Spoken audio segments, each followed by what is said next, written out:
Ar-Rahman, rahmatan wasi'a. Tu vois, si le ciel là, il est recouvert de nuages, c'est ça qu'on appelle wasi'a. Ça couvre pour tout le monde. Rahim, c'est rahmatun wasila, une miséricorde qui atteint. Il peut y avoir des nuages dans tout le ciel, mais s'il n'y a pas une goutte d'eau qui tombe, ça n'atteindra personne.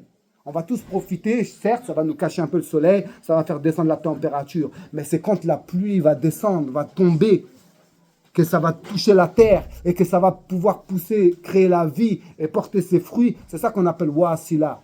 Quand tu dis Bismillahirrahmanirrahim, tu demandes la miséricorde d'Allah pour que te parvienne l'essence, pour que te parvienne ce que Allah a mis dedans comme science, que ça t'atteigne et que ça puisse avoir un impact sur ton cœur. La miséricorde doit précéder la science. Rabbana wasi'ta kulla shay'in rahmatan wa ilma.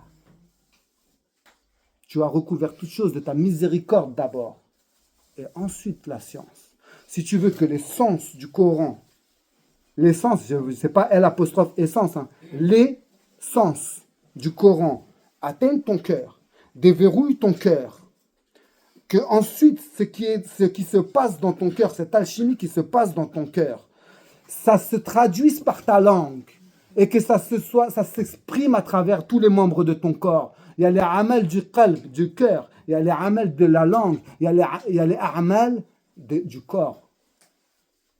Quand ton cœur, le prophète sallam, il a dit, il a dans le corps un morceau de chair, que s'il est sain, tout le reste sera sain. Et s'il est corrompu, tout le reste sera corrompu. Si tu veux purifier ton cœur, il faut que tu fasses attention à deux choses. Les péchés, ils ont deux origines. Il y a quelque chose qu'on appelle al-shahawat.